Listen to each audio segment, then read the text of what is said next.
Last time ये देखा था कि हमारे पास जो टेक्निक्स हैं डीनॉर्मलाइजेशन की, उन्हें हमें फोकस करना था, ठीक है। और नॉर्मल डीनॉर्मलाइजेशन के बारे में पढ़ा था कि क्या क्या चीज़ें होती हैं, कि आप किन किन प्रोसेसेस के थ्रू जो है वो अपने डाटा को या अपने गिवन डाटा सेट को जो है वो डीनॉर्मलाइज करने की कोशिश करते हो। मीन्स कि you are going against the normalization rules and try to produce a redundancy in your data set, ठीक है। तो बेसिकली डीनॉर्मलाइजेशन में हम ये काम कर रहे थे। अब हमारे पास बेटा जो डीनॉर्मलाइजेशन की टेक्निक्स हैं, उनमें जो सबसे पहली टेक्निक है, there are so many techniques. पहली जो टेक्निक्स है वो अभी हम देखेंगे, वो है स्प्लिटिंग टेबल्स, ठीक है। स्प्लिटिंग टेबल्स में बेटा क्या होता है कि आप अपने टेबल को स्प्लिट करते हो, ठीक है। जैसा वर्ड खुद ही एक्सप्लेन कर रहा है, द टर्म इज, ये टेबल है आपका बेटा एक, या तो आप अपने टेबल को इस तरह स्प्लिट कर दो, ठीक है। इस तरह स्प्लिट करने को आपके, जिनमें आप with the help of headers split करते हो, means with the help of columns split करते हो योर टेबल, ऐसी स्प्लिटिंग कहलाती है वर्टिकल स्प्लिटिंग, ठीक है। Same as it is if you split your table with a half, मतलब let's suppose in a horizontal way, कि इसको एक चंक कह दिया, इसको एक टेबल कह दिया, मींस के टेबल H1 है, ये टेबल H2 है, but the columns remains the same in throughout the tables. तो ऐसी स्प्लिटिंग कहलाती है बेटा आपकी हॉरिजॉन्टल स्प्लिटिंग। ये पॉइंट क्लियर होता है आपको या नहीं? कि स्प्लिटिंग टेबल में we are going to split our tables, there are two types of splitting, whether the vertical splitting और अ हॉरिजॉन्टल स्प्लिटिंग। अब हम ये करते क्या है बेटा, वर्टिकल स्प्लिटिंग में you are splitting against the columns, क्योंकि अगर ये आपका प्राइमरी की का टेबल है तो you have to put in all the tables, ठीक है, जितने भी बनेंगे वर्टिकल स्प्लिटिंग के अंदर। But when you go for a horizontal split, you split your table according to the rows, ठीक है।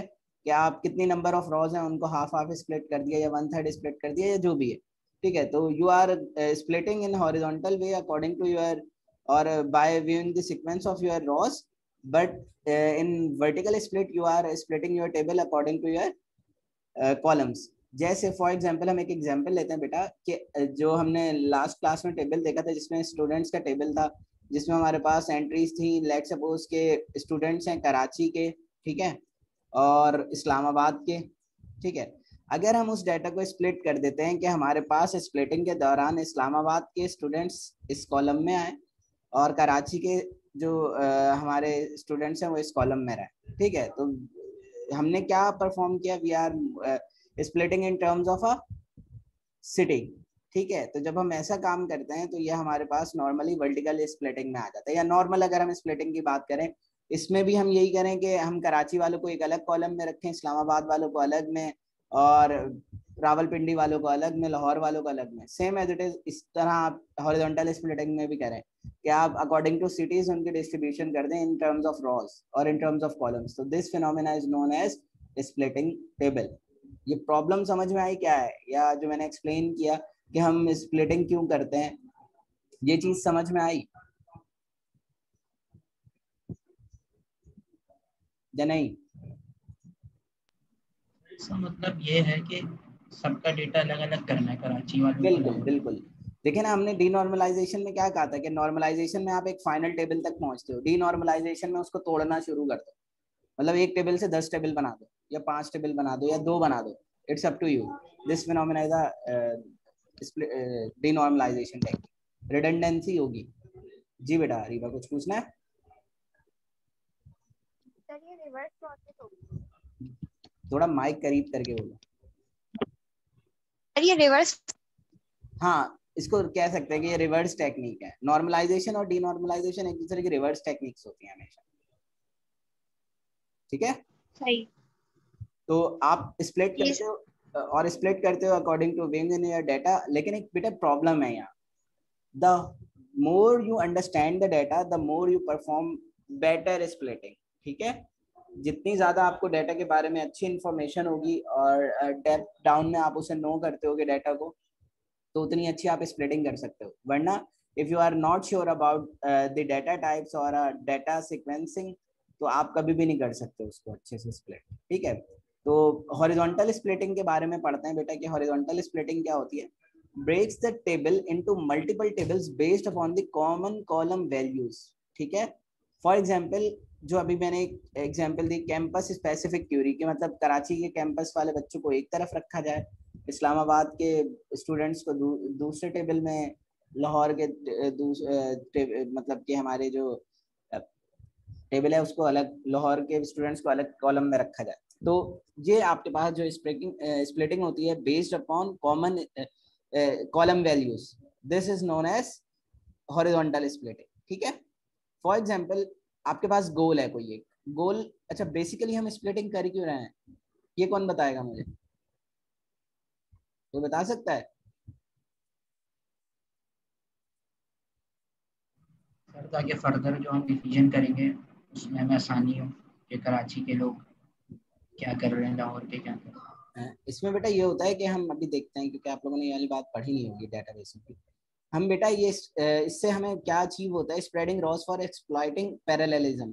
हम क्या करते हैं बेटा, जब हम स्प्लिट कर देते हैं, रॉस को स्प्लिट कर देते हैं into different campus specific queries, तो आपके पास बेटा ये आसानी होती है कि when you are going to execute your data warehouse queries on your data set, तो आप जब किसी सीपीयू या जीपीयू पे उन क्यूरीज को एग्जीक्यूट करते हो, तो उस स्प्रेडिंग की वजह से ना बेटा क्या होता है कि आपका डाटा डिस्ट्रीब्यूट हुआ होता है। तो अगर एक सीपीयू पे कराची का डाटा चल रहा है तो it will gives you information about Karachi. अगर किसी और सिस्टम पे या किसी और मशीन पे डाटा चल रहा है रिगार्डिंग लाहौर और इस्लामाबाद, तो वो उसकी जो है वो प्रॉपर्टीज लाके देगा या उसका फिनोमेना बताएगा। ठीक है, तो इस तरह आप पैरेलल प्रोसेसिंग परफॉर्म कर सकते हो। ठीक है, तो spreading rows for exploiting parallelism में हमारा गोल क्या होता है कि if you split your table into campus specific queries for example, then you can get parallel execute parallel queries on your data set and get the result. Clear है ये चीज? और दूसरी बात, grouping data to avoid unnecessary query load in where clause. तो obvious ही बात है बेटा, जब आपके पास एक टेबल है जिसमें आप लिंक फाइंड आउट करने जा रहे हो, तो कैसे सर्च करते हो आप, वेयर के क्लॉज से ढूंढते हो ना। लेकिन आप जब स्प्लिटिंग कर दोगे तो आपको वेयर के क्लॉज की भी इतनी नीड नहीं रहती। ठीक है, और आप उस क्यूरी को एज उसकी जो परफॉर्मेंस है, क्यूरी की एग्जीक्यूशन की परफॉर्मेंस जो है वो बहुत इजीली परफॉर्म कर सकते हो। अभी तो बेटा क्या होता है, अभी आप लोग जब डेटा बेसिस पे काम करते हो, तो जब आप वेयर का क्लॉज लगाते हो तो वो क्यूरी ले आता है within a time being, मतलब विद इन 2 सेकेंड और 3 सेकेंड, बट टाइम लेता है। लेकिन but when we talk about 4 lakh और 5 लाख रिकॉर्ड्स और 10 मिलियन और 50 मिलियन रिकॉर्ड्स, तो आपका सिस्टम क्या करेगा? अभी तो आप लोग बहुत छोटे डाटा सेट्स पे काम करते हो ना बेटा, तो आप वेयर का क्लॉज लगाते हो या ज्वाइन का क्लॉज लगाते हो तो it will not take too much time. ऐसा ही होता है, आपने वेयर का क्लॉज लगाया, आपका डाटा उठ के आ गया, आपने ज्वाइन का क्लॉज लगाया, 2 कॉलम ज्वाइन होके आ गया फ्रॉम डिफरेंट वे। तो ऐसे ही हो रहा है ना बेटा आपके पास आसानी से। लेकिन but when we talk about a record which can data set which contain billions or millions of records, so it will take so much time to execute the query. तो हम जब स्प्लिटिंग कर चुके होते हैं ना बेटा, तो वो इतना टाइम नहीं लेता, वो इजीली आपके नीड के अकॉर्डिंग जो है वो उसकी परफॉर्मेंस जो है वो बेटर हो जाती है, और उसकी एग्जीक्यूशन टाइम जो है वो as compared to normal databases वो कम हो जाता है। क्लियर है बेटा ये चीज? तो इसलिए हम कह रहे हैं कि यू डाटा ग्रुपिंग डाटा, उन डाटा को ग्रुप करो, किस लिए? To avoid unnecessary loads in where clause. ठीक है बेटा, ये चीज समझ में आती है आपको या नहीं? सर क्वेश्चन है। हाँ पूछो बेटा, क्वेश्चन तो आप ही पूछो। सर ये जब बहुत सारा डेटा होता है, जी जी, millions of billions of data, ये सब एक ही डेटाबेस में होता है या फिर इसका जो प्रोसीजर या स्कीमा होता है वो किस तरह डिजाइन किया जाता है? नॉर्मली देखो बेटा, हमारा जो प्रोसेस होता है ना, let's suppose we talk about Unilever data, तो उनका जो प्रोडक्शन का डाटा होगा ना वो सेम होगा, और almost all over the world इनके आउटलेट्स हैं। ठीक है, तो जब ऑल ओवर द वर्ल्ड इनके आउटलेट्स हैं तो आप अंदाजा लगा लें कि हर मुल्क के अंदर भी जितने शहर होते हैं हर जगह ये पहुंचे हुए होते हैं। तो आप एक जर्नल स्कीमा होता है बेटा और एक क्लाइंट स्कीमा होता है। लेट्स सपोज अगर उन्होंने पीओएस इम्प्लीमेंट करना है इन कराची, तो वो उनकी अकॉर्डिंग के नीड में होगा, मतलब इंग्लिश या उर्दू में होगा। लेकिन अगर वही यूनिलीवर वाले चाइना में इम्प्लीमेंट करने जा रहे हैं तो their software will be instructed in a Chinese और मे बी इन इंग्लिश। तो वो डाटा कलेक्ट करते हैं। ठीक है, उसके बाद उस डाटा पे काम होता है, जो अभी हम कह रहे हैं ना कि ग्रुपिंग कर दें डाटा की, जो है वो उसको स्प्लिट कर दें अभी तो मैंने सिर्फ एक छोटी सी एग्जांपल दी थी आपके यूनिवर्सिटी के हवाले से कि कैंपस वाइज डाटा को अलग करते हैं, but when you are going to going with the universal data, Unilever data, so you can say that you can distribute your data among the regions. ठीक है, तो जब रीजन्स के अकॉर्डिंग डिस्ट्रीब्यूशन होगी तो वो तो एक और बहुत बड़ा एक मतलब चीजें जो है वो आपकी सेग्रीगेट हो जाएंगी। फिर जब आप क्यूरी करोगे बेटा कि यूरोपियन रीजन के बारे में रिजल्ट लेके आओ, तो अगर आपने ये काम किया हुआ होगा, उसकी स्प्लिटिंग की भी होगी, ग्रुपिंग की भी होगी इन अ डाटा वेयर हाउस, तो आप इजीली उसका डाटा उठा के लेके आओगे। वरना क्या होगा बेटा, आप सोचो सारे रीजन्स पे वो क्यूरी प्रोसेस हो रही है और उसके एंड में रिजल्ट निकल के सर किसका बहुत आ रहा है? टाइम लगेगा सर। हाँ, तो फिर बहुत टाइम रिजल्ट लगेगा। निकल के क्या आ रहा है? सिर्फ रीजन हम्म। यूरोप का। तो अब आप सोचें कितना टाइम चाहिए। ये तो हम सर आप लोगों के लिए तो प्रैक्टिकल वे में ना, हाँ प्रैक्टिकल वे में तो बहुत इम्पॉसिबल है, वो डेज लेगा क्यूरी को एग्जीक्यूट होने में। तो Yes, आप sir. अभी Sir, आपको पता है ये बातें बहुत मतलब समझ नहीं आती जनरली, क्यों? क्योंकि आपके दिमाग में छोटे से डाटा सेट्स हैं। लेकिन जब जी हम sir, data ware exactly houses ऐसी के है। बारे में बात करते हैं तो they are not deal with these type of databases, they were deal with the big data analytics. तो हम बिग डाटा की तरफ मूव करते हैं और वहां भी डाटा जो है आपका नॉर्मली अनस्ट्रक्चर्ड वे में, स्ट्रक्चर्ड में, डिफरेंट डिफरेंट वेज में होता है। अभी तो आपके पास क्या जरूरी है कि डाटा स्ट्रक्चर्ड हो, डेटाबेसेस के अंदर your data will always be in a structured manner in database, but when you talk about data warehouses, your data may not necessarily present in a structured way, they may be present in an unstructured way also, you have to compile it। Yes sir. ठीक है, ठीक sir. तो इसलिए जो Yes. आपकी avoid unnecessary query load है, क्योंकि बेटा ऑब्वियस ही बात है क्यूरी एग्जीक्यूशन, जैसे अभी हमने रीजन्स की बात की तो आप जो है वो परेशान हो गए कि सर अभी तो सिर्फ यूरोप रीजन लाना था, अगर आपने उसकी ग्रुपिंग प्रॉपर की हुई है तो एक वो अलग मसला कि इतना टाइम पूरे यूरोप रीजन पे लेना है। लेकिन अगर आप पूरा मतलब उनको ऐसे ही दे दें डाटा विदाउट ग्रुपिंग, तो अब आप सोच लें कि उसमें सारे रीजन्स मौजूद हैं और वो हर रीजन के अकॉर्डिंग जो है वो क्यूरी एग्जीक्यूट करेगा, तो सोचो कितना टाइम लेगा। So that's the thing.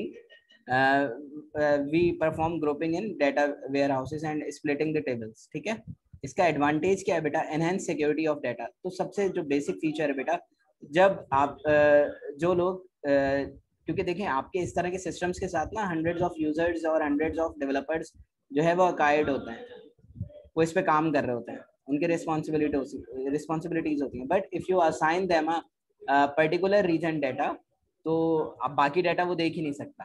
तो it will enhance your security of data कि आपने हॉरिजॉन्टल स्प्लिटिंग की और लेट सपोज हम ये कहते हैं कि भाई हमने जो है वो यासिर, शाहबाज और हम्माद को ये डाटा मतलब ये वाला स्प्लिटिंग पार्ट दे दिया, लेट सपोज उसे ए का नाम दे देते हैं, और हमने कहा कि अरीबा, नूर और कदीर को हमने जो है वो डाटा स्प्लिटिंग सेट बी दे दिया। तो अब क्या होगा? अब अरीबा, नूर और उबैद जो है वो डाटा नहीं देख सकते जो फातिमा लोगों के पास है या जो यासिर लोगों के पास है। तो क्या हो गया कि इससे बेटा आपकी एनहेंस होती है सिक्योरिटी ऑफ डाटा। क्लियर है ये पॉइंट भी कि किस तरह सिक्योरिटी एनहेंस होती है इन स्प्लिटिंग टेबल्स, या नहीं? सर आपकी वॉइस ब्रेक हो रही थी। अच्छा, सर आपकी आवाज ये समझ नहीं आया। अब सही आ रही है आवाज? बिल्कुल प्रॉपर आ रही है? जी अब सही है। ठीक है, मैं ये कह रहा हूँ बेटा एनहेंस सिक्योरिटी ऑफ डाटा में ये होता है कि जब आप हॉरिजॉन्टल स्प्लिटिंग करते हो ना, तो होता है क्या है बेटा कि आपका अगर ये कंप्लीट डाटा सेट था एक, ठीक है, ये आपका कंप्लीट डाटा ब्लॉक है, आपने क्या किया, इसको स्प्लिट कर दिया। अभी हम हॉरिजॉन्टल बात कर रहे हैं तो हॉरिजॉन्टल वाली स्कीमा की ड्राइंग बनाते हैं। ठीक है, आपने कहा कि मैं एक चंक इसको ए का नाम दे देता हूँ, ठीक है, इसको बी का नाम दे देता हूँ और इसे सी का नाम दे देते हैं। ठीक है, मैंने कहा कि जो है वो अरीबा, नूर और उबैद जो है उनको चंक ये दिया जाएगा फॉर प्रोसेसिंग। ठीक है सर नजर नहीं आ रहा आप जो लिख रहे हैं। सर जो आप लिख रहे हैं वो नजर नहीं आ रहा। ये एक तो ये लिनक्स का सबसे बड़ा मसला है कि इसका वाइट बोर्ड उस तरह शो नहीं होता जिस तरह विंडो में होता है। ये हमेशा ये और मसला कर जाता है कि मैं ड्रॉ करता हूँ लिनक्स दिखा नहीं रहा होता। देखिए बेटा सर ये कौन सा टूल यूज कर रहे हैं आप? ये बेटा जूम ही है, उसका वाइट अच्छा बोर्ड जूम का ये। अच्छा है, ठीक है। वाइट बोर्ड होता है। और ये ऑपरेटिंग सिस्टम लिनक्स है तो इसमें बेटा कुछ फीचर्स उस तरह नहीं है जिस तरह विंडोज में है, तो वो नॉर्मली हाँ सर वो एमएस ऑफिस नहीं होता ना, मैं भी यही सोच रहा हूँ आप क्या यूज कर रहे हैं। हाँ, तो ये देखिए ये आपके पास आपने क्या किया अपने टेबल को जो है ये आपका ओवरऑल डाटा सेट है, ठीक है। आपने क्या किया, आपने कहा कि मैं इसको ना स्प्लिट कर रहा हूँ इन हॉरिजॉन्टल वे, ठीक है। आपने ये 3 ब्लॉक्स बना दिए पूरे डाटा सेट, ये पूरा डाटा सेट था बेटा आपका, आपने ये 3 ब्लॉक्स बनाए। अब हमने कहा कि ये जो ए ब्लॉक है ना, ये हम असाइन कर देते हैं अरीबा, नूर और उबैद को, ठीक है। हमने कहा बी ब्लॉक हम असाइन कर देते हैं यासिर, फातिमा और महानूर को, और जो सी ब्लॉक है वो हम असाइन कर देते हैं, जो बाकी कौन कौन है, अलीशा, अनस और गजाला को, ठीक है। लेट्स सपोज होगा क्या बेटा कि अब जब हमने स्प्लिटिंग करके दिया ना डाटा सेट इन सबको, तो क्या ये अरीबा लोग यासिर लोगों का डाटा देख सकते हैं, या यासिर लोग गजाला लोगों का डाटा देख सकते हैं, बताएं। हर किसी को चंक फॉर्म में डाटा मिला है, स्प्लिटिंग के बाद नहीं देख सकते। हाँ, स्प्लिट हुआ हुआ मिला है डाटा, आपको ओरिजिनल डाटा सेट कभी नहीं दिखेगा। आपको स्प्लिटिंग डाटा में स्प्लिटेड डाटा मिला है और आपको कहा इस पे काम करो, तो क्या होगा बेटा, आप लोग एक दूसरे का डाटा नहीं दे सकते, ऐसे ही हो गया। तो by using this feature you can enhance the security, ठीक है। ये पहला पॉइंट समझ में आ गया सबको, या किसी को कोई मसला है तो बताओ मुझे बेटा। ठीक है। Then organising tables differently for different queries. तो आप बेटा क्या करते हो, आपके पास जब हॉरिजॉन्टल स्प्लिटिंग होता है तो उस हॉरिजॉन्टल स्प्लिटिंग में आप अपने डाटा को बेटा इस तरह भी ऑर्गेनाइज करते हैं कि आप जब क्यूरी करने जाएं तो आपकी क्यूरी उस वे के अकॉर्डिंग हो। Let's suppose if you are trying to get your data yearly, तो इसका मतलब क्या है कि आप अपने उस डाटा को स्प्लिट कर लें according two year wise. Let's suppose 2020 का डाटा एक स्प्लिटिंग टेबल में, 2021 का डाटा एक स्प्लिटिंग टेबल में, 1981 का डाटा किसी और टेबल में। तो इससे क्या होगा बेटा, जब आप क्यूरी करोगे तो इजीली इस चंक पे हो जाएगी। तो इसलिए हम बेटा क्या कहते हैं, इसकी एक और जो आपके एस्पेक्ट इन गुड एस्पेक्ट है आपके हॉरिजॉन्टल स्प्लिटिंग का बेटा, वो क्या है कि you can organise your data differently according to your need. Clear है ये चीज कि आपकी क्यूरी एग्जीक्यूशन पे टाइम ना लगे, सही। इसी तरह आप डिफरेंट क्यूरीज पे भी कर सकते हैं, मतलब according to seasonal your data base is splitted, मतलब कि स्प्रिंग सीजन के डाटा को अलग स्प्लिट कर दो और विंटर के अलग और ऑटम का अलग, तो इस तरह भी ऑर्गेनाइज कर सकते हो अपने डाटा को, ठीक है बेटा। Then your degradation of data, सही। वो डिग्रेडेशन ऑफ डाटा क्या है बेटा, graceful degradation of data in case of table damage. आपने अगर टेबल स्प्लिटिंग करके दिया था सबको, अपने जो डेवलपर्स हैं डाटा, अपने डेटाबेस मैनेजर्स को, उसके बाद क्या होता है बेटा, आपका डाटा जो है उसमें कोई खराबी आ जाती है, या आपने पूरा का पूरा टेबल दे दिया सबको, उसके बाद डाटा जो है वो आपको पता है कि आपका ऑपरेटिंग सिस्टम उड़ जाए या कोई भी ग्लिच आ जाए आपकी मशीन के अंदर, या आपसे वो गलती से डाटा डिलीट हो जाए, तो क्या होगा, डाटा तो गया ना बेटा, टोटल डैमेज हो गया आपका। या कोई एक टेबल डिलीट हो जाता है आपसे गलती से, तो आपने तो डैमेज कर दिया ना डाटा को। तो बेटा वो ये बता रहे हैं कि आपने अगर डिग्रेडेशन करके रखी होगी ना, तो उसमें भी आप बच सकते हो कि आपकी ऑर्गेनाइजेशन के पास या जो आपका सीनियर है जिसने आपको वो टेबल डिस्ट्रीब्यूशन में दिया है हायरार्की में, उसके पास वो ओरिजिनल डाटा होगा। तो अगर कोई लॉस भी होगा बेटा, तो आपका मतलब हमारे पूरा डाटा सेट नहीं जाएगा, या तो मतलब अरीबा लोगों ने डाटा उड़ाया होगा, या गजाला लोगों ने उड़ाया होगा, या यासिर लोगों ने उड़ाया होगा। इन 3 ग्रुप ने दिया था ना हमने डिस्ट्रीब्यूट करके। तो इट मीन्स कि graceful degradation of database in case of table damage आपको हेल्प आउट करता है आपका हॉरिजॉन्टल स्प्लिटिंग, कि आपका पूरा का पूरा डाटा ज़ाया नहीं होगा। आपका अगर डाटा डैमेज भी होता है तो बेटा वो somehow in terms of table होगा, मतलब टेबल 3 डैमेज हुआ है तो आप उसको वापस गेट कर सकते हैं from your original table. Clear है ये पॉइंट भी बेटा, इसमें मसला किसी को? आगे बढ़े या कोई सवाल है किसी का? सर ये सेकंड पॉइंट समझा दे दोबारा। Organising tables differently for different queries, मतलब आप अपने टेबल्स जो बनाते हो ना बेटा, स्प्लिटिंग जो करते हो, वेदर इट्स हॉरिजॉन्टल और वर्टिकल, तो आप बेटा कोशिश होती है कि आप क्यूरी के अकॉर्डिंग, मतलब आपने किस तरह की क्यूरीज लगानी है। लेट्स सपोज जैसे मैंने अभी ईयर वाइज डाटा को स्प्लिट कर दिया था कि 2020 का डाटा एक टेबल में, 2010 का डाटा एक टेबल में, 1998 का डाटा एक टेबल में। तो whenever you perform a query to get a data in terms of year wise, तो आपके पास क्या होगा, वो कुछ भी नहीं होगा। आपको आपके चंक्स नजर आ रहे होंगे, आपके टेबल के ऑर्गेनाइजेशन आपको डिफरेंट क्यूरीज के अकॉर्डिंग उसे आसान तर बना देगी। मतलब पहले आपको मुश्किल होती आपने, लेकिन स्प्लिटिंग इस तरह की भी थी कि इजीली जो है वो आपको वो चंक आपका मिल जाता है फॉरन क्यूरी एग्जीक्यूट होने से। वरना आपके पूरे डेटाबेस में वो जो है वो एग्जीक्यूट होगा और फिर आपको पता करके बताएगा कि इतने रिकॉर्ड्स जो है वो 1998 के हैं, इतने रिकॉर्ड्स जो है वो आपके 2020 के हैं और इतने 2021 के। ये है बेटा बेसिकली। और इसी तरह आप डिफरेंट वे में एक और सिनेरियो से भी ले सकते हो कि let's suppose you have distribute your tables according to the campus. तो आप जब क्यूरी एग्जीक्यूट करोगे तो वो कैंपस वाइज जो है वो आपकी जो डिस्ट्रीब्यूशन है वो आपको हेल्प आउट कर देगी और जो रिजल्ट है आपकी क्यूरी का वो जल्दी आ जाएगा। ये वजह है। क्लियर हुआ सर? मतलब परफॉर्मेंस जो है फास्ट हो जाएगी। हाँ, बस आप परफॉर्मेंस के लिए काम करें क्योंकि बेटा वहाँ डाटा बहुत ज्यादा है आपका। Okay sir, clear. ठीक है सर ये चीजें पिवट टेबल से थोड़ी मिलती जुलती है। हाँ बेटा, पिवट टेबल में हम काम यही कर रहे होते हैं, आप नॉर्मल डीनॉर्मलाइज्ड वे में काम कर रहे होते हैं। आप ठीक ठीक नॉर्मलाइजेशन खत्म करते हैं अपने पिवट टेबल में जब आप काम करते हैं। ठीक है, अच्छा ठीक है। इसमें हमारे पास देन सर? वी जी सर एक मिनट बैक स्लाइड करिए। बैक करें जलें। ये डिग्रेशन जो आपने पढ़ाया था, इसका मतलब बैकअप होता है? नहीं नहीं नहीं नहीं, यानी कि हम स्प्लिटिंग किसी ना होता है। किसी के पास हमारा डाटा हो। नहीं, डिग्रेडेशन का मतलब होता है बेटा स्प्लिटिंग ऑफ डाटा। अच्छा। ठीक है, और जिस तरह आप वापस लेट सपोज अगर वो आपने स्प्लिटिंग की थी डाटा की और वो किसी से वो टेबल कोई एक डिलीट हो जाता है तो डिग्रेड कैसे करेंगे? Graceful degradation mean you can move back. वही बात है जो आप कह रही हो कि मूव बैक करेंगे और अपना डाटा आपको गेट हो जाएगा। मतलब ऐसा नहीं होता कि अगर टेबल को डिलीट हो गया तो अब गया, वापस कोई चांस नहीं है मिलने। ठीक है, इसी तरह जो बेटा सेकंड टाइप है स्प्लिटिंग की वो है आपकी वर्टिकल स्प्लिटिंग। इसमें आप क्या करते हैं बेटा, infrequently access columns become extra baggage thus regarding performance.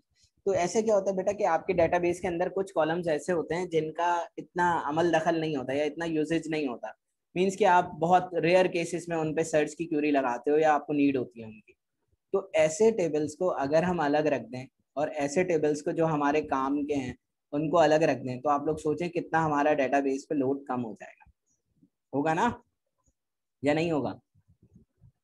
मतलब कि 1000 रिकॉर्ड के बाद एक वैल्यू आ रही है किसी एक कॉलम में, तो मतलब वो कॉलम तो हमारे लिए इतना यूजफुल नहीं है ना। और कॉलम भाई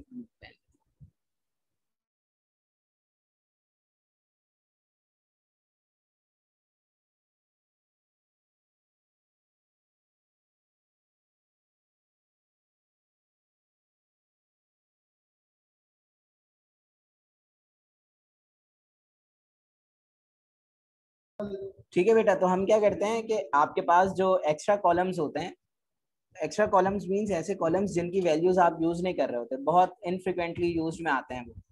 तो हम जो है बेटा उसके लिए काम क्या करते हैं, हम ये कहते हैं कि हम इन कॉलम्स की स्प्लिटिंग ही अलग कर देते हैं। मींस के वी पुट इन, मतलब जिस तरह आपने टेबल बनाया था ना H1 और H2 या A1 और A2, तो आप उसे जो अननेसेसरी या इनफ्रिक्वेंटली यूज होने वाले कॉलम्स हैं उनको आप रखी A2 में दो, ताकि उनका लोड आपके डाटा मतलब आपकी क्यूरी एग्जीक्यूशन पे आपकी मशीन पे पड़े ही नहीं। जब उनकी नीड हो जब कभी तो फिर एक्सेस कर लें। Very useful for rarely access large text columns with large headers. तो नॉर्मली क्या होता है कि अगर ऐसे कॉलम्स है जिनमें वैल्यूज भी बहुत बड़ी बड़ी है, मीन्स कि उनका डाटा साइज भी बड़ा, मतलब उनके अंदर जो साइज है वो भी उनका बड़ा है और लेकिन वो इनफ्रिक्वेंटली यूज में आ रहे हैं, तो you can help getting help by putting them in a separate splitting table. ठीक है, तो इससे क्या होगा बेटा, header side is reduced. Header side is reduced means कि आपका जो कॉलम पे एग्जीक्यूशन होनी है वो क्या होगी, अलाउइंग मोर रॉस पर ब्लॉक, दस रिड्यूसिंग इनपुट आईओ स्ट्रीम्स। तो नॉर्मली आपके पास जो इनपुट आउटपुट पे लोड होगा आपकी,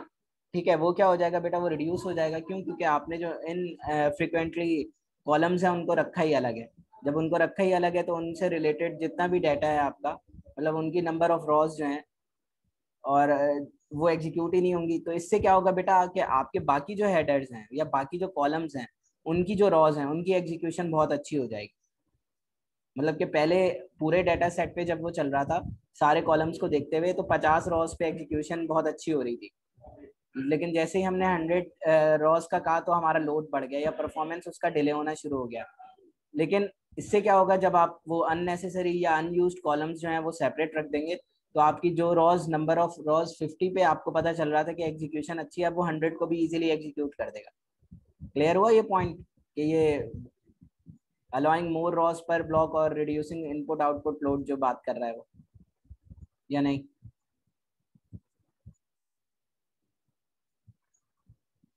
जी बच्चों।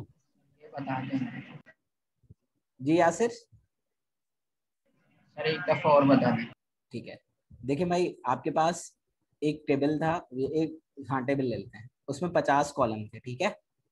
उनमें 5 कॉलम ऐसे थे बहुत अननेसेसरी यूज, मतलब बहुत कम नीड थी आपको उसकी। जब भी आप क्यूरी करते थे बाकी 45 पे हो रही थी उनकी नीड होती थी, और वो 5 जो है वो बहुत रेयर केस, मतलब शायद ही कभी यूज में आए। लेकिन उनके रॉज में जो मतलब उनके वैल्यूज जो थी, कॉलम्स वैल्यूज जो थी वो, या उनका जो डाटा एंटर हुआ था रॉज में वो बहुत हैवी था, ठीक है। तो आपने कहा कि यार ये तो यूज में ही नहीं आ रहे, तो मैं ऐसा करता हूँ इसको अलग टेबल में रख देता हूँ, इन 3-4 कॉलम्स को, ठीक है। But they always contain a primary की। तो आपने उसको स्प्लिट करके अलग रख दिया। अब आपने क्यूरी एग्जीक्यूट की अपने टेबल पे, जो पहले 5 मिनट में सारे के सारे रिकॉर्ड्स को जो है वो डील कर रहा था। अब क्या हुआ कि, और जैसे ही आपने कहा कि भाई अब जो है ना वो पहले 500 रिकॉर्ड्स पे काम करवा रहे थे उससे, लेकिन वो लोड ही इतना ले रहा था कि मतलब 5 से 6 मिनट में आपका रिजल्ट आ रहा है, लेट सपोज फॉर एग्जाम्पल बात कर रहे हैं, ठीक है। लेकिन आपने क्या किया बेटा, जब उन कॉलम्स को स्प्लिट करके अलग रख दिया तो अब आपके टेबल, आपकी क्यूरी पे जो लोड होगा एग्जीक्यूशन का वो कम हो जाएगा। उससे क्या होगा कि आप बहुत सारी रॉज और उसी टाइम के अंदर जो है वो एग्जीक्यूट कर सकते हो। मतलब आपका रिजल्ट पहले 5 मिनट में आ रहा था, अब 2 मिनट में आ गया। और पहले 500 रॉज जो है वो आपने एक ब्लॉक ऑफ कोड में रखी हुई थी एग्जीक्यूट होने के लिए, अब आप 1000 कर दें। तो वो ये चीज़ समझा रहे हैं कि आपका जो, जब आप हेडर साइज रिड्यूस करते हो, मीन्स कॉलम्स को अलग करके रख देते हैं जो आपके काम के नहीं है, तो उससे आपको फायदा क्या होता है बेटा कि you can get access to allow more rows per block, means you can execute more rows per block, ठीक है। क्लियर हुआ सर या नहीं? जी हो गया सर, ठीक है। देन इसी तरह बेटा splitting and distributing into separate files with repeating primary की, तो वही मैंने जो इसको समझाते हुए बात की थी कि you have to always put a primary key with the tables. जब भी आप कोई कॉलम अलग कर रहे हो, डिस्ट्रीब्यूट कर रहे हो या स्प्लिट कर रहे हो या कोई भी फिनोमेना कर रहे हो,